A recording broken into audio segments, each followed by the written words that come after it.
Mesdames, Messieurs, bonsoir. Au menu de cet épisode, d'abord l'actualité nationale avec l'exercice militaire conjoint African Lion et à l'international, cet accident d'hélicoptère qui a coûté la vie au président iranien et à son ministre des Affaires étrangères, entre autres.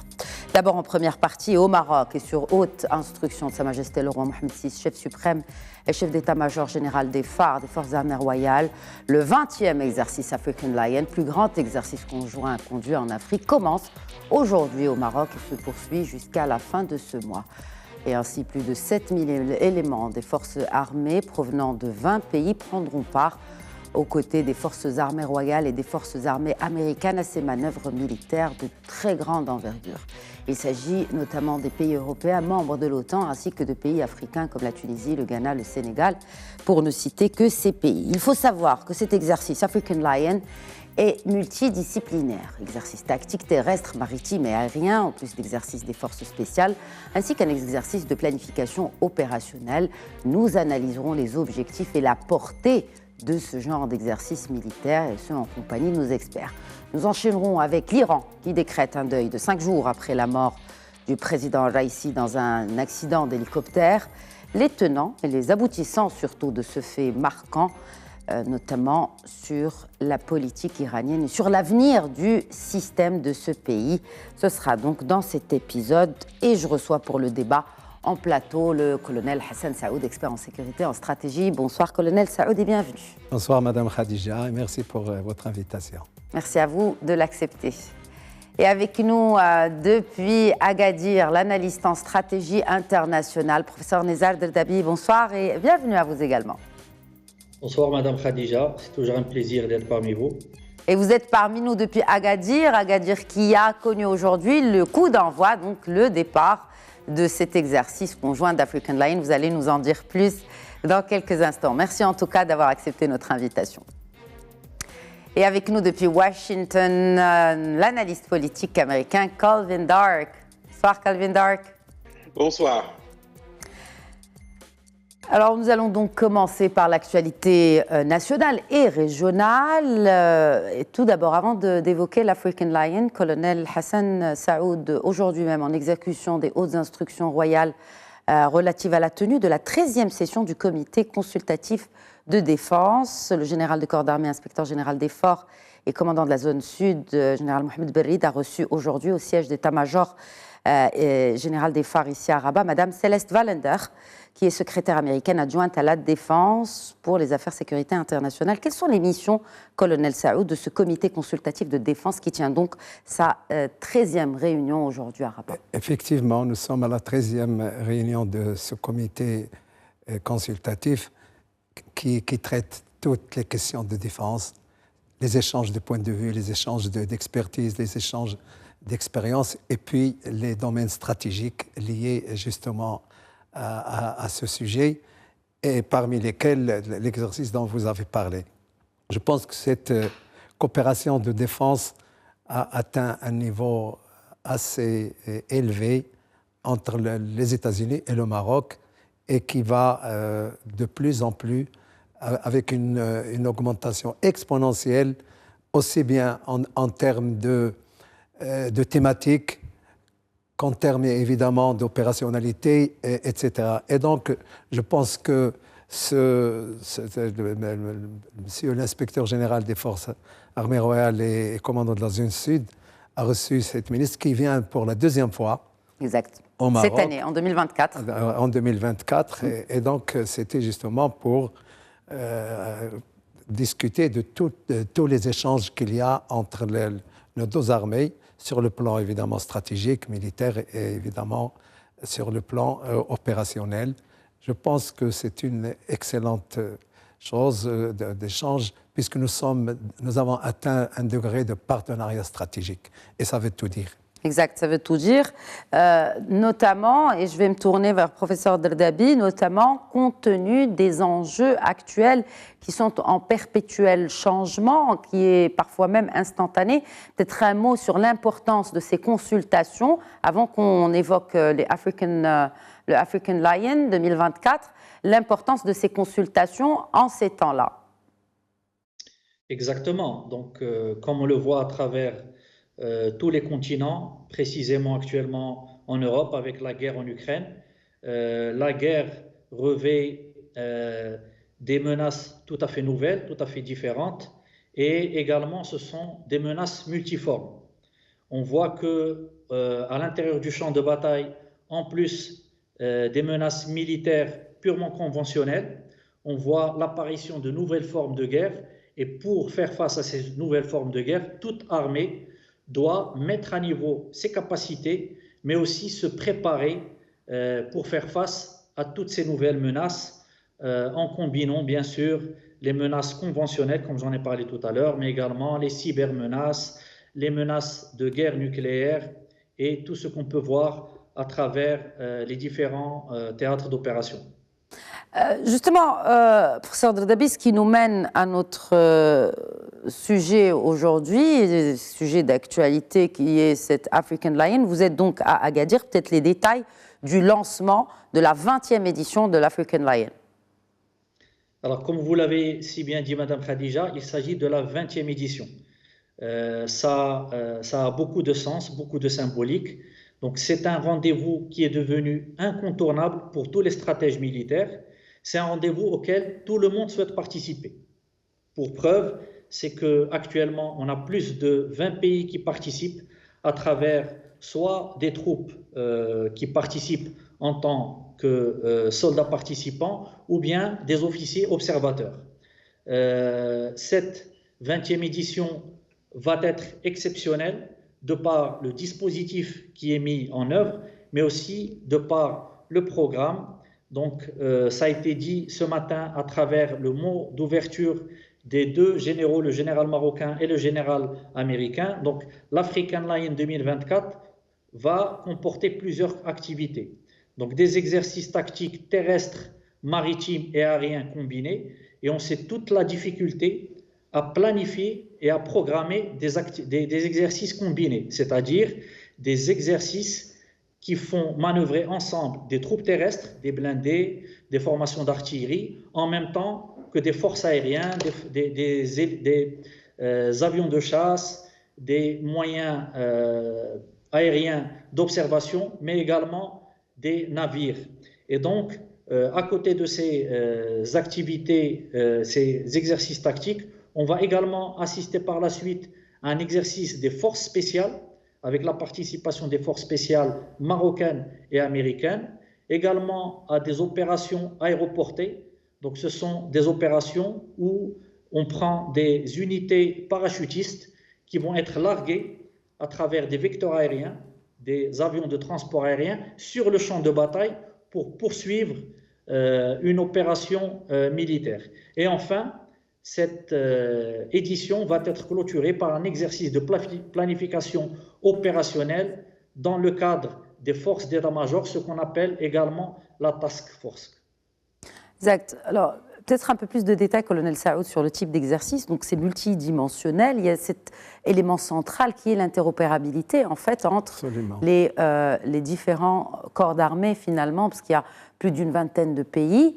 Bien sûr, il y a les forces armées royales, il y a les forces armées américaines, et puis les autres armées, et donc qui travaillent conjointement. Il n'y a pas d'exercice qui est destiné à la Jordanie, par exemple, ou à l'armée sénégalaise, ou à d'autres pays, notamment de l'OTAN, qui participent à cette 20e édition. Comme vous l'avez dit en préambule, c'est le plus grand exercice militaire africain, et l'un des plus grands exercices multinationaux dans le monde. Il faut le souligner, avec la participation de plusieurs pays, mais aussi, et ça a été dit, la multidisciplinarité. Vous savez, cet exercice-là, il n'a pas commencé aujourd'hui. Depuis, entre le 11 et le 15 mars, il y a eu toute la planification et la programmation de l'exercice. Et ce dont vous avez parlé hier du 20, c'est cette formation préparatoire à l'exercice l'African Lion. Donc, c'est un exercice multinational combiné et simultané. Terre, air, mer, cybernétique avec le spatial en appoint. Et donc, vous avez toutes les aires qu'on peut constater. Et c'est nouveau. Le commandant Derdabi a parlé justement des thématiques, mais il y en a quelques-unes qui m'ont interpellé personnellement parce que je pense que c'est nouveau. L'analyse des renseignements. L'analyse des renseignements, ça fait partie maintenant d'une ère de la guerre, le renseignement. Puis il y a les exercices civils et militaires. On est maintenant dans d'autres dimensions. Qu'est-ce que cela signifie Ce sont des exercices, soit de pacification, où il y a un multi-acteurs, où il y a même des civils, il y a des composantes police, des composantes civiles, comme les opérations de maintien de la paix également. Donc c'est une nouvelle thématique qui est introduite et qui est agréée par les Nations Unies parce qu'il y a un mélange. Le chef du terrain qui est militaire est obligé de tenir compte de toutes les composantes, dont les ONG. Les ONG font partie de l'exercice civilo-militaire. Et puis, il y a quelque chose qui a attiré mon attention, qui est très important aussi, c'est la technique de communication en temps de crise. Et ça, je l'ai vu pour la première fois. Oui.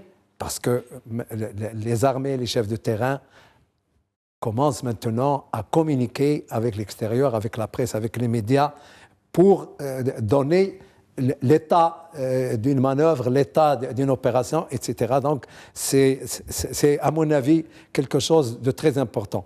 Naturellement, le but, c'est l'amélioration de l'interopérabilité et le renforcement capacitaire des intervenants. Vous savez, nous avons atteint dans cette African Alliance un âge adulte, mûr, 20 ans, c'est court, mais c'est instructif.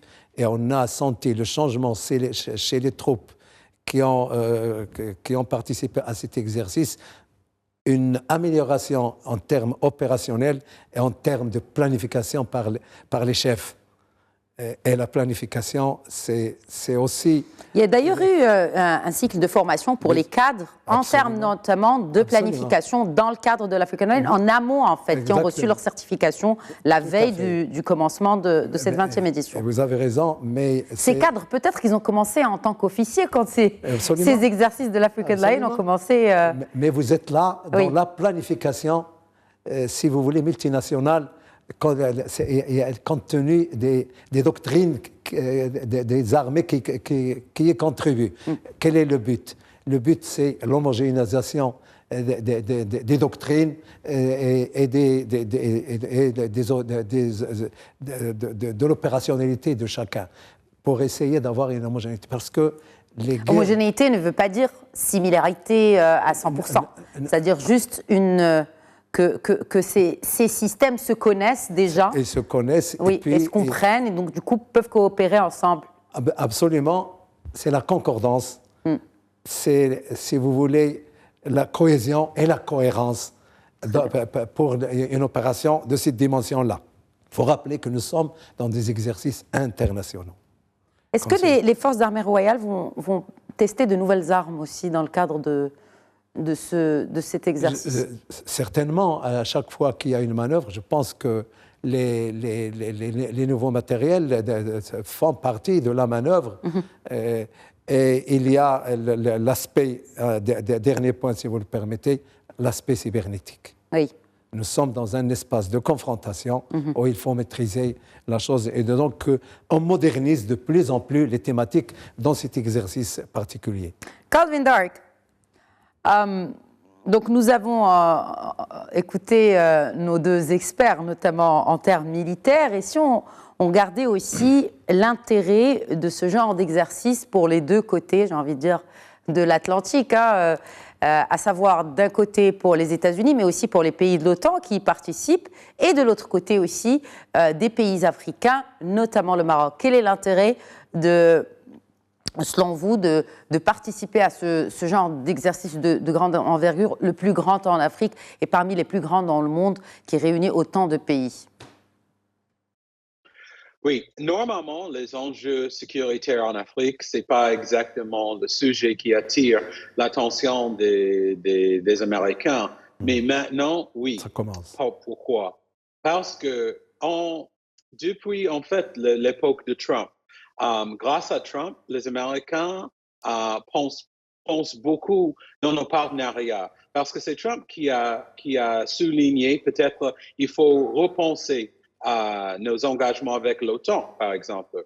Et maintenant, un des grands titres ici à Washington, c'est la rupture de notre coopération avec Niger. Et je crois que la réalisation, que la question qu'on a ici avant les élections, c'est que notre stratégie dans le monde, nous avons besoin des partenaires parce que les partenariats d'avant, du passé, ne fonctionnent plus. Surtout les partenariats liés avec nos alliés en Europe comme la France, avec leurs propres histoires avec les pays africains. Et aussi, pour le Moyen-Orient, la question c'est qu'est-ce que c'est le leadership américain et c'est avec qui? C'est dans ce contexte que l'African Lion est très important parce que maintenant, on repense un peu qui sont nos alliés en Afrique, qu'est-ce que c'est la nouvelle stratégie qui reflète égalité avec nos partenaires.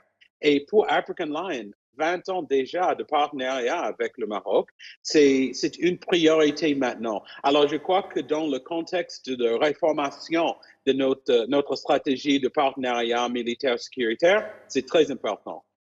Absolument, c'est très important. Et aussi, on l'a remarqué, je vais rester avec vous, Calvin Dark, que ce genre de partenariat ne dépend pas de l'administration en place finalement. Donc il reste constant, quel que soit le parti au pouvoir, notamment aux États-Unis. Je vous en parle parce que nous sommes à la veille de ces élections américaines. Mais ce que je veux dire, c'est cette constance finalement, et comme l'a dit Colonel Saoud, c'est une coopération qui est importante et qui est aussi tout aussi mature et constante, surtout dans le temps. Oui, parce que maintenant, aux États-Unis, surtout pour la politique, on a politique extrême, gauche-droite, et ça peut changer d'une élection à l'autre. Mais nos relations avec le Maroc, surtout, ne changent pas. Toujours, avec mes collègues et mes amis ici à Washington, on pense de qu'est-ce qui sont les conséquences d'une nouvelle administration pour les relations maroco-américaines. Bien sûr, il y a des sujets peut-être qui sont traités de manière différente, dépendant de démocrates républicains, mais on sait que la plupart, l'essentiel va continuer. Je sais que de la part des États-Unis, c'est parce qu'on aime beaucoup la stabilité.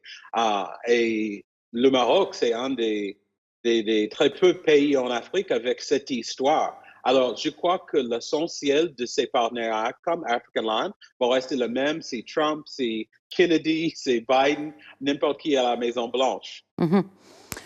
Colonel Saoud, ce qui me mène aussi à ma question sur ces hélicoptères Apache qui survoleront le ciel du Sahara pour la deuxième fois lors de ces exercices d'African Lion. La dernière fois, c'était en 2022, 18e édition. Commentaire? C'est comme en 2018.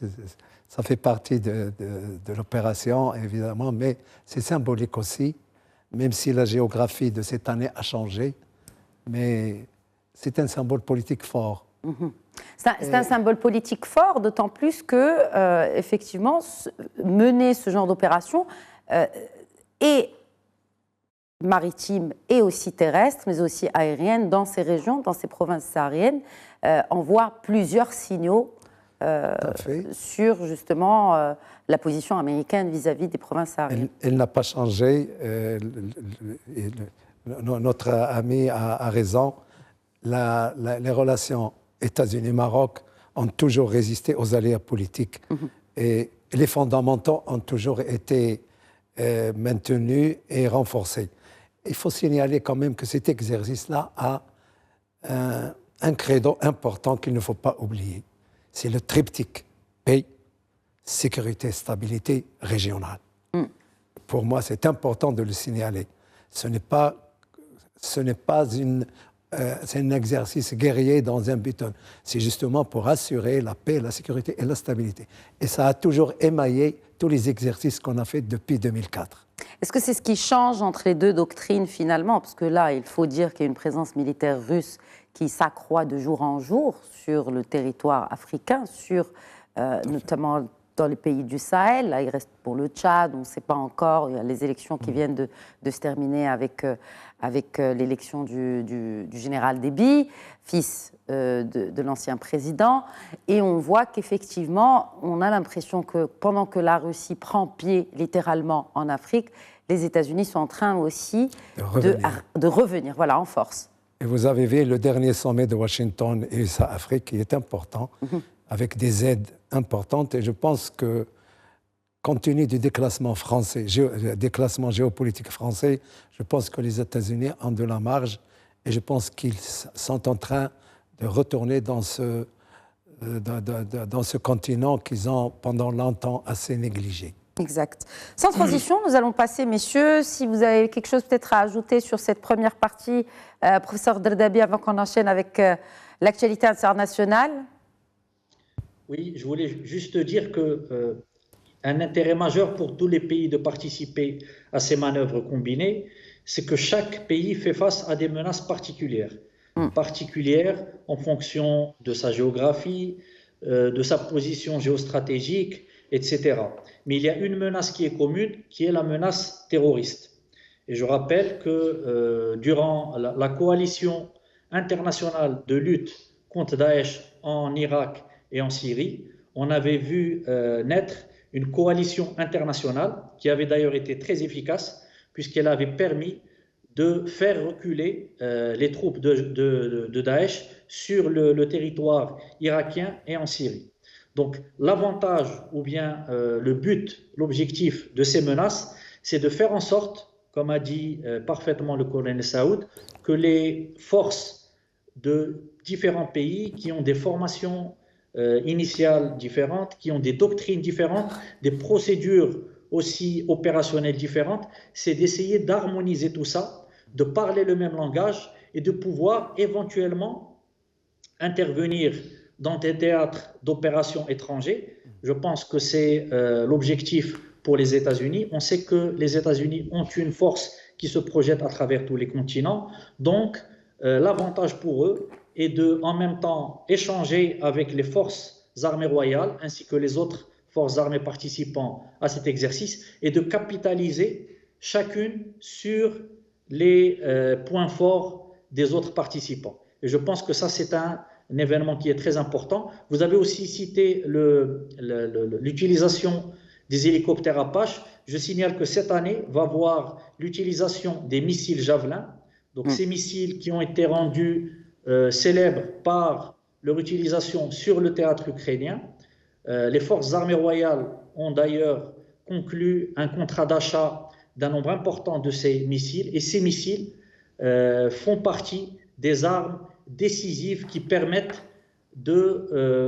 d'essayer de diminuer, de freiner la force des blindés adverses. Et donc, on va voir prochainement l'utilisation de ces missiles Javelin lors des exercices qui auront lieu les prochains jours. Exactement, qui se termineront donc à la fin de ce mois, le 31 mai. Nous reviendrons certainement sur le bilan de cette 20e édition des African Lions dans le cadre de cette émission Question d'actu. L'actu, c'est aussi la disparition du président iranien ainsi que son ministre des Affaires étrangères et d'autres personnalités qui étaient à bord de cet avion, plutôt de cet hélicoptère, qui s'est donc crashé dans les montagnes près de la frontière entre l'Iran et l'Azerbaïdjan. Le Maroc a en effet exprimé ses condoléances au peuple iranien. Il faut quand même le relever, colonel Saoud. C'est important. Dans un triste événement, il est normalement de coutume de présenter les condoléances. Nous sommes un pays musulman. L'Iran est un pays musulman au-delà de nos divergences. Je pense que c'est un acte quand même très important, à l'instar des autres pays qui l'ont fait. Exactement, à l'instar de beaucoup de pays qui l'ont fait. Colvinder, qu'est-ce que on l'a vu, hein, la France, via le Quai d'Orsay, a présenté ses condoléances au peuple iranien. L'Union européenne, même s'il y a certains pays qui sont élevés, notamment leurs dirigeants, pour ne citer que les Pays-Bas, pour ne dire « not in my name », donc ne sont pas d'accord avec ces condoléances présentées par l'Union européenne. Est-ce qu'il y a une réaction des autorités américaines à l'heure où nous parlons? Oui, c'est un sujet très compliqué parce que j'ai vu il y a quelques responsables qui ont bien choisi leurs mots, plutôt les condoléances au peuple iranien, mais même ça a été le sujet d'attaque des républicains. Comment est-ce qu'on peut offrir des condoléances pour ça et ça et ça? Et le feeling, le sentiment ici à Washington maintenant, surtout pour ceux qui veulent voir un changement dans la politique américaine de Biden dans le Moyen-Orient, toujours c'est la question d'Iran qui complique tout.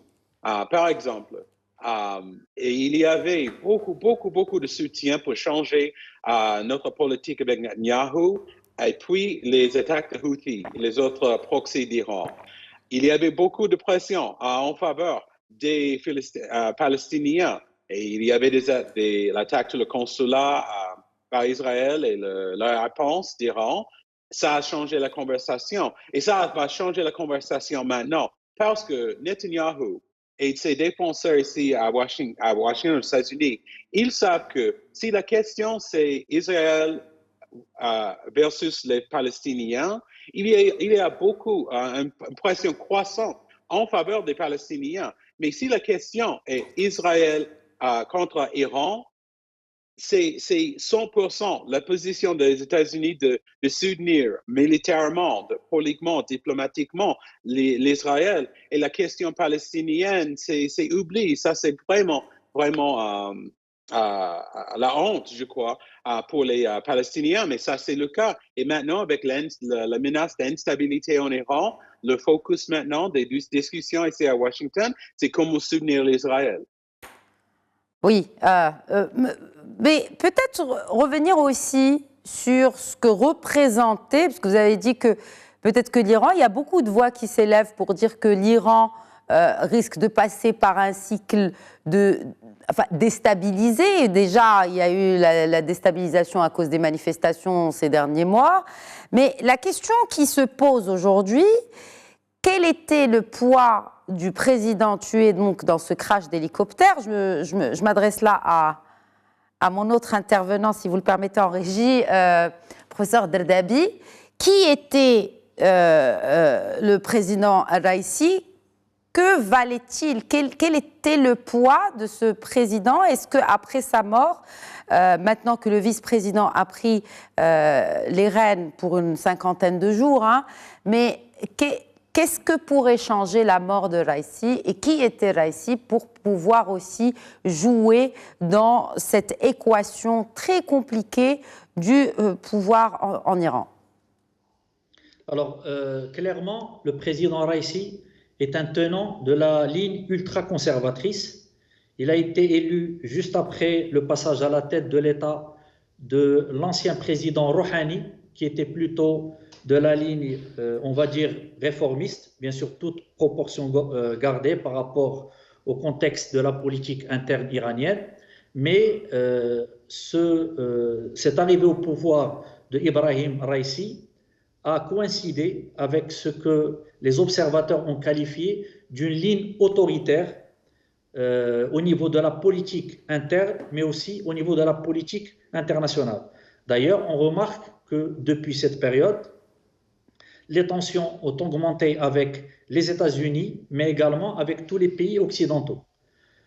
Aussi, il faut souligner que le défunt président Ibrahim Raisi était désigné comme peut-être le prochain guide suprême, de par, comme je vous l'ai dit, sa ligne ultra-conservatrice.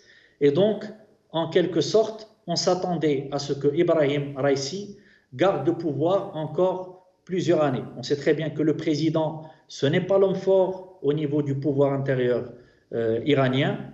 Et donc, mais il n'est pas l'homme fort, certes, mais il est préférable pour justement les mollahs qui se rangent de leur côté pour ne pas leur poser aussi de problèmes. Je veux dire, si c'est un allié des mollahs, cela ne ferait que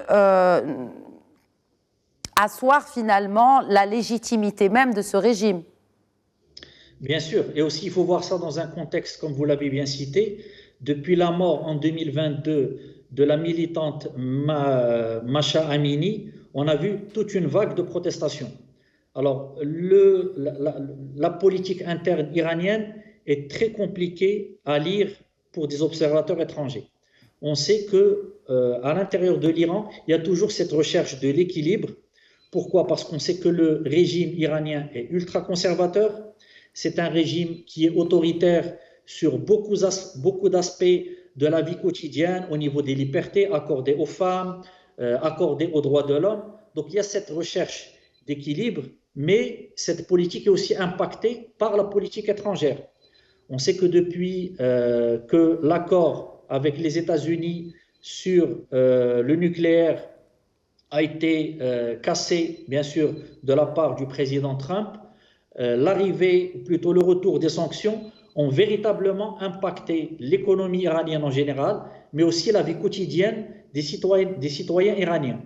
Donc, en quelque sorte, les observateurs s'attendent à ce qu'il y ait des changements, des chamboulements, parce qu'il y a une peur que la rue se soulève suite à cet affaiblissement, on peut mettre ça entre guillemets, parce que quand même, quand le président meurt sur un accident comme ça, on peut s'attendre à une certaine faiblesse, tout en sachant qu'il y a un autre point au niveau de l'Iran qui participe fortement au pouvoir, ce sont les gardiens de la révolution, qui est une force militaire, mais qui a réellement un impact très important au niveau de la politique interne.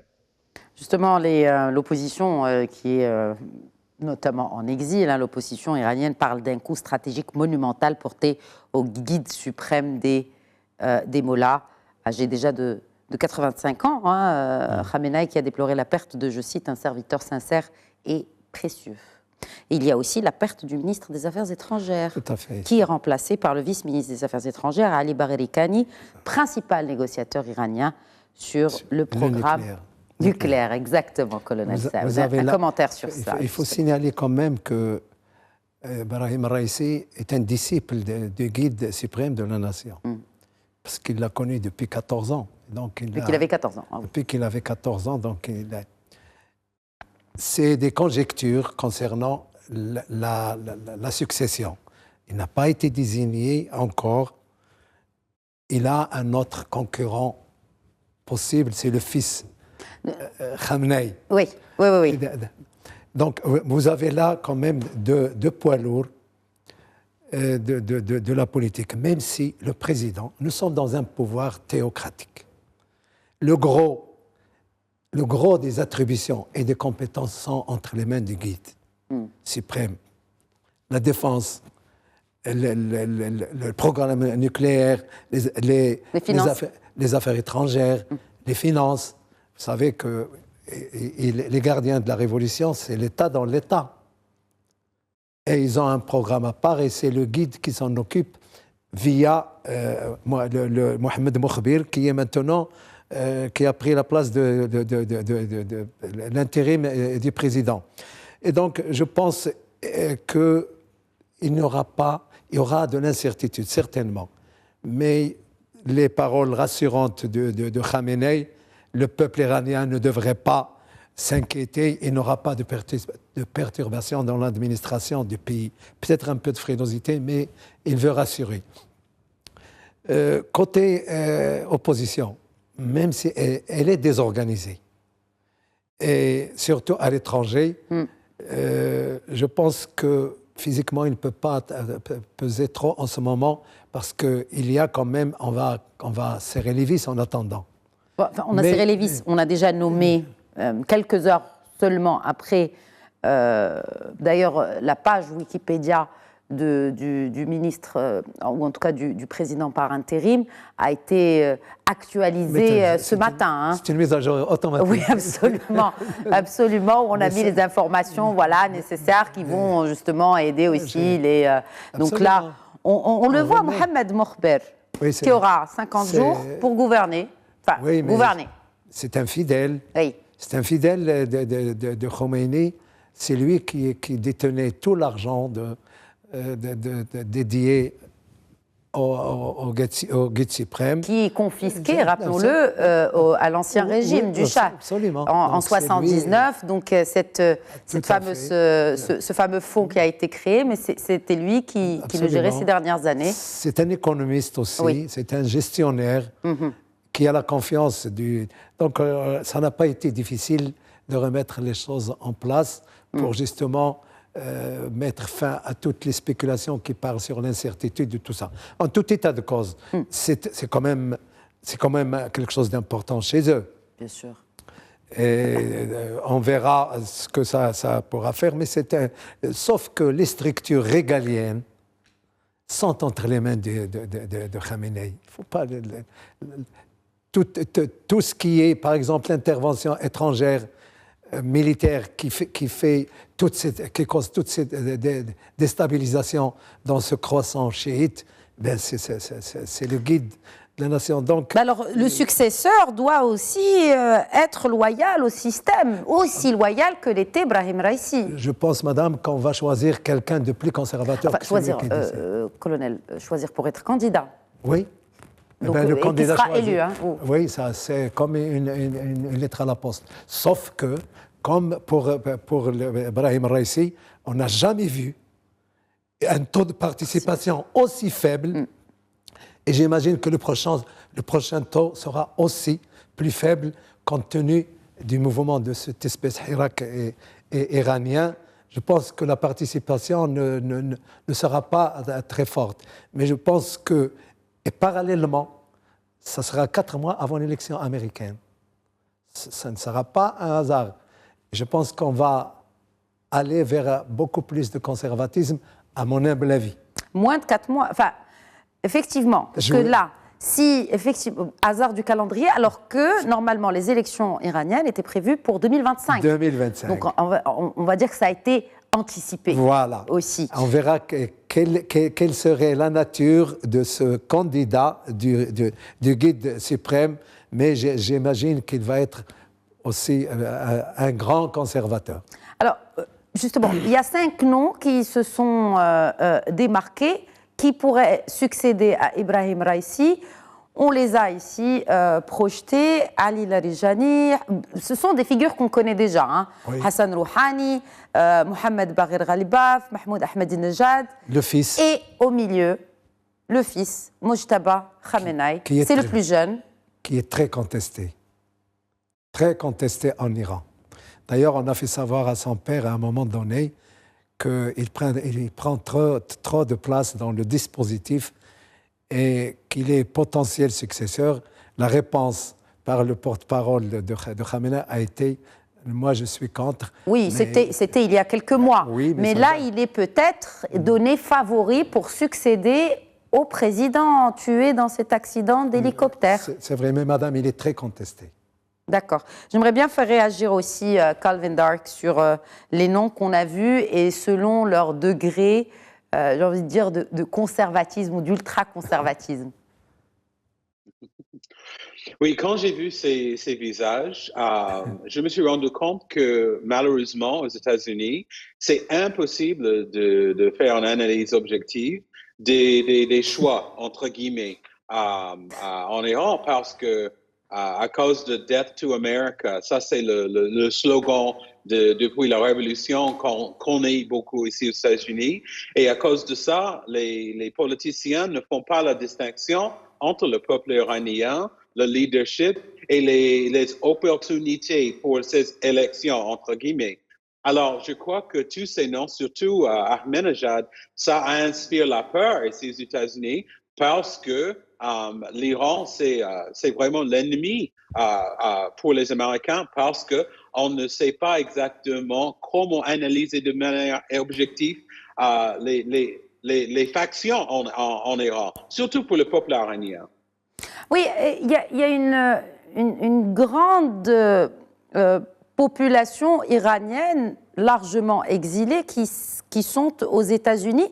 Est-ce qu'il n'y a pas justement une organisation au sein de cette opposition contre ce régime et il n'y a pas une figure qui se démarque dans cette communauté iranienne qui est très active, hein, notamment sur le sol américain? Je rigole parce que lui, il est un de mes meilleurs amis. J'ai parlé avec lui avant le programme. Je ne dis pas son nom, mais il était un des chefs de l'équipe pour Obama pour l'accord nucléaire pendant le mandat d'Obama. Le problème, c'est que cette communauté, lui et des autres, ils soutiennent repenser nos relations avec l'Iran, de reconnaître qu'il y a une opposition en Iran, il y a des opportunités d'influencer ce qui se passe en Iran, mais ça, c'est pas la mode ici aux États-Unis. Surtout, tous ceux qui sont liés, par exemple, avec l'accord nucléaire, ils sont pour l'Iran.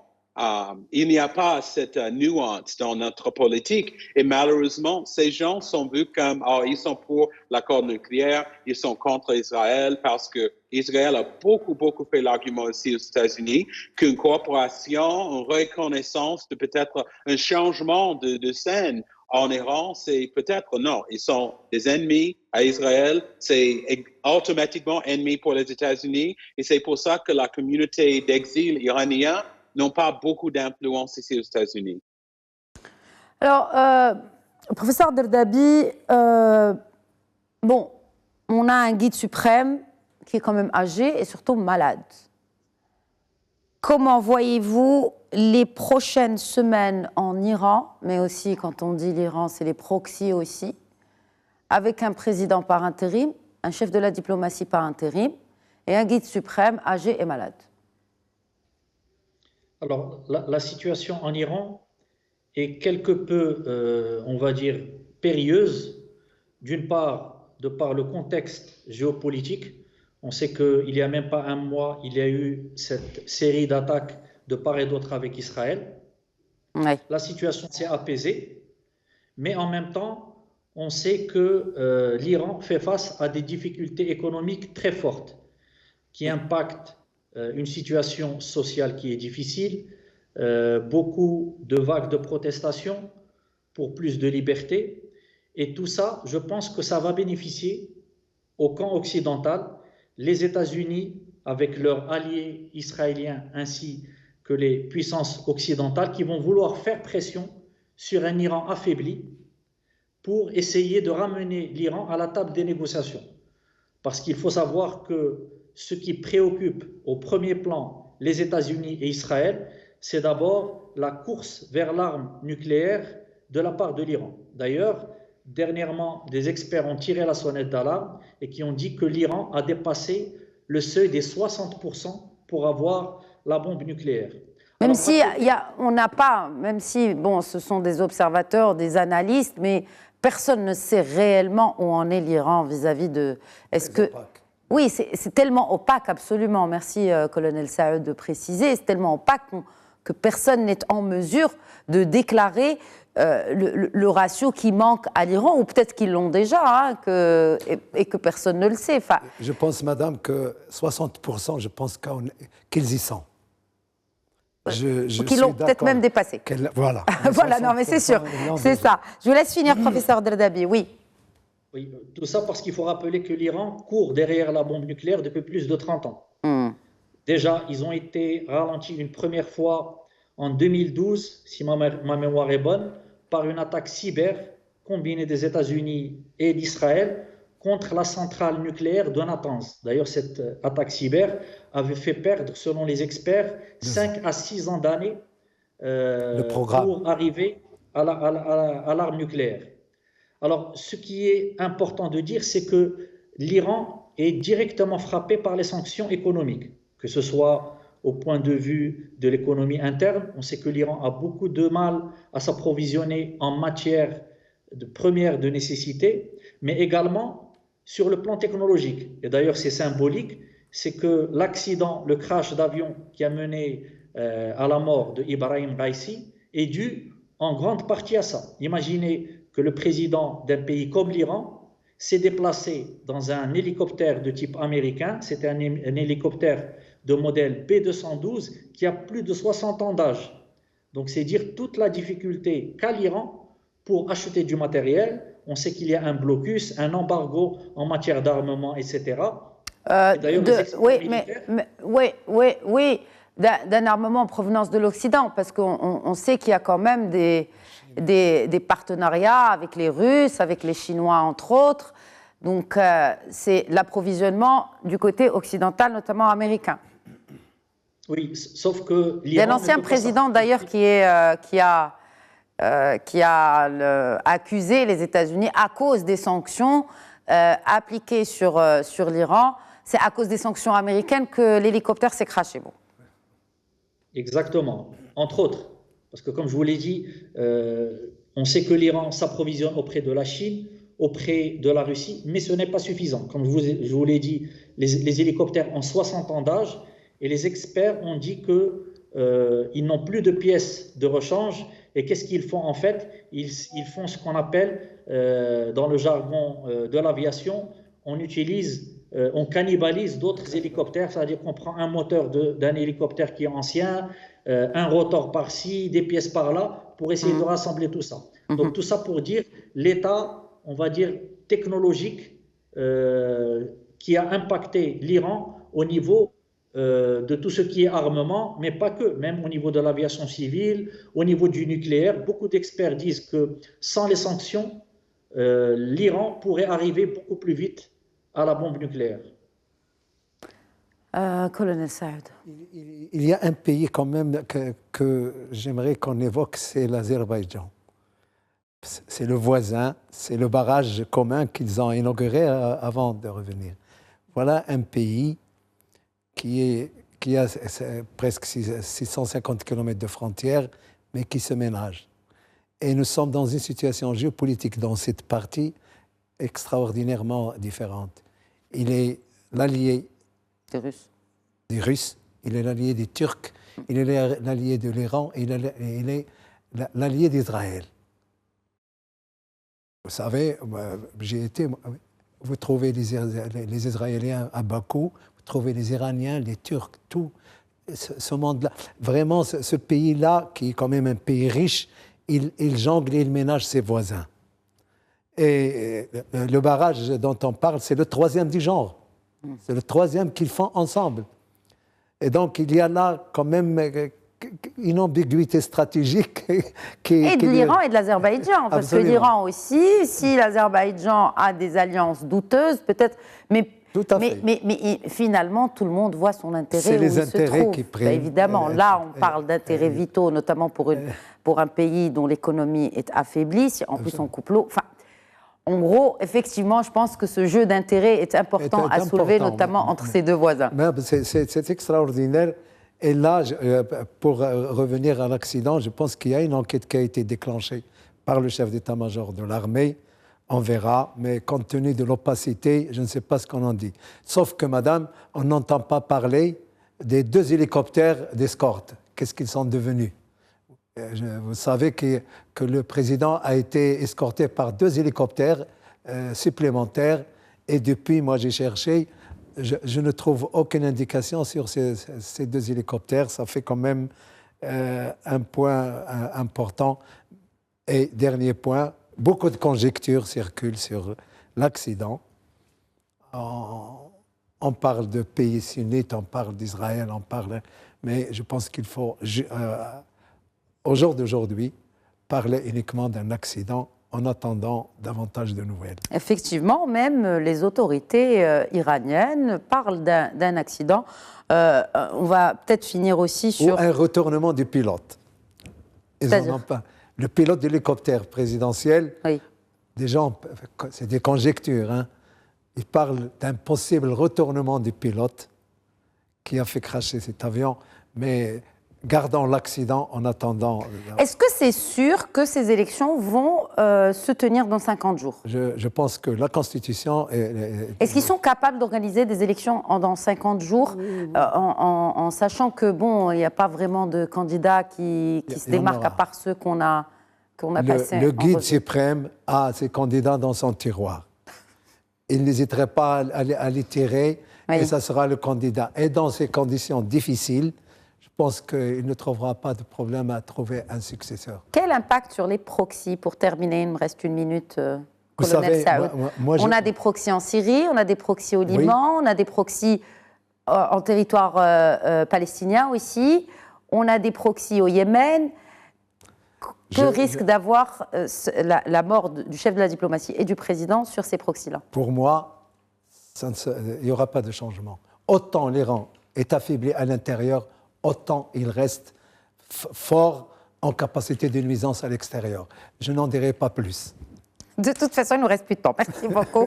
Colonel Saoud, nous allons certainement suivre. Bon, c'est vraiment l'année de toutes les élections. Il y en avait 71, je crois, ou 67. Bon, il y en a une qui vient de se rajouter, c'est les élections iraniennes.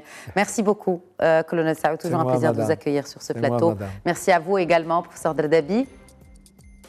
Je vous remercie. Et mes remerciements vont aussi à Washington, vers Calvin Dark. Merci beaucoup d'avoir été ce soir avec nous. Oui, merci. Voilà, c'est la fin de cet épisode de Questions d'actu. Très bonne soirée.